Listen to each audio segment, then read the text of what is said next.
ಅಂತಂದ್ರೆ ಈ LPG gas ಮೇಲೆ ಡಿಪೆಂಡ್ ಆಗಬೇಡಿ. ಸೊ ಅದರ್ ಸೋರ್ಸಸ್ ಹುಡುಕಿ. ಶರಣ್ರಿಪ್ಪ ಎಲ್ಲರಿಗೂ ಚಲೋ ಇದ್ರಿ ಅಂತ ಬಸ್ತೀನಿ ರೀ. ಈ ಪ್ರೆಸೆಂಟ್ ಟೈಮ್ ಬಂದ್ಬಿಟ್ಟು ಒಂದು 10:30 ಏನಾಗೈತಿ. ನಾನು ಮಲಗಿಕೊಂಡಿದ್ದೆ, ಒಂದು ನ್ಯೂಸ್ ನೋಡ್ತಾ ಇದ್ದೆ, ಸ್ಕ್ರೋಲ್ ಮಾಡ್ತಾ ಇದ್ದೆ ಇನ್ ಶಾರ್ಟಲ್ಲಿ. ಸೊ ನನಗೆ ಒಂದು ಪ್ರೆಸೆಂಟ್ ನ್ಯೂಸ್ ಏನು ಬರ್ತಾ ಇದೆಯಪ್ಪ ಅಂತಂದ್ರೆ, ಈಗ ವಾರ್ ನಡೀತೈತಲ್ಲ, ವಾರ್ ಪ್ಲೇಸಸಲ್ಲಿ ಇರಾನ್ಯರು ವರ್ಲ್ಡ್ಸ್ ಲಾರ್ಜೆಸ್ಟ್ ರಿಫೈನರಿ ಅಂದರೆ ಲಿಕ್ವಿಫೈಡ್ ನ್ಯಾಚುರಲ್ ಗ್ಯಾಸ್ ಅದ್ರ ಮೇಲೆ ಅಟ್ಯಾಕ್ ಮಾಡಿಬಿಟ್ಟಿದೆ. ಅದು ಎಲ್ಲೈತಪ್ಪ ಅಂದ್ರೆ ಕತಾರಲ್ಲಿ. So almost all natural gas ಮೇಲೆ ಅಟ್ಯಾಕ್ ಮಾಡ್ತಾ ಇದ್ದಾರೆ. ಸೊ ಈ ಮುಂದಿನ ಬರೋ ದಿನಗಳಲ್ಲಿ ಏನಾಗುತ್ತೆ ಅಂತ ಗೊತ್ತಿಲ್ಲ. ಬಟ್ LPG ಸಿಲಿಂಡರ್ ಅಂತ ಸಿಗೋಲ್ಲ, ಇದು ಕಟ್ಟಿಟ್ಬುತ್ತಿ. ಯಾಕಂದರೆ ಆಲ್ಮೋಸ್ಟ್ ಆಲ್ ನಮ್ಮ ಇಂಡಿಯಾ ಇಂಪೋರ್ಟ್ ಮಾಡ್ಕೊತಾ ಇರೋದು 90% ಗಲ್ಫ್ ಕಂಟ್ರೀಸ್ ಮೇಲೆ. ಸೊ ಇದ್ರ ಮೇಲೆ ಗೊತ್ತಾಗತ್ತಾ. ಅದ್ರಾಗ 47% ಕತಾರ್ ಮೇಲೆ.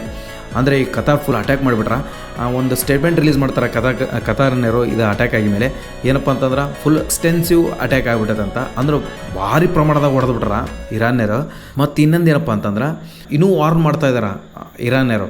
ಸೊ ನಾವಿನ್ನೂ ಅಟ್ಯಾಕ್ ಮಾಡ್ತೀವಿ ಗಲ್ಫ್ ಕಂಟ್ರೀಸ್ ಮೇಲೆ. ನನಗೆ ಇದನ್ನೆಲ್ಲ ನೋಡ್ತಾ ಇದ್ರೆ ಇನ್ ಫ್ಯೂಚರಲ್ಲಿ ನಮ್ಮ ಇಂಡಿಯನ್ಸಿಗೆ ಬರೋಬ್ಬರಿ ಹೊರತು ಬೀಳ್ತೈತಿ ಈ LPG ಮೇಲೆ. ಸೊ ನನ್ನ ಕಡೆ ಒಂದು ರಿಕ್ವೆಸ್ಟ್ ಏನಪ್ಪ ಅಂತಂದ್ರೆ, ಈ LPG ಗ್ಯಾಸ್ ಮೇಲೆ ಡಿಪೆಂಡ್ ಆಗಬೇಡಿ. ಸೊ ಅದರ್ ಸೋರ್ಸಸ್ ಹುಡುಕಿ.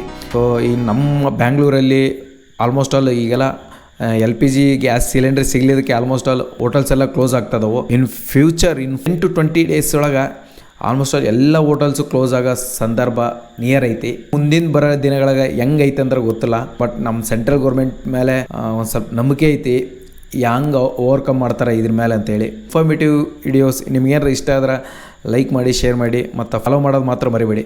ಸಿಗೋಣ ನೆಕ್ಸ್ಟ್ ವಿಡಿಯೋದಲ್ಲಿ. ಜೈ ಹಿಂದ್, ಜೈ ಕರ್ನಾಟಕ. ಮತ್ತೆ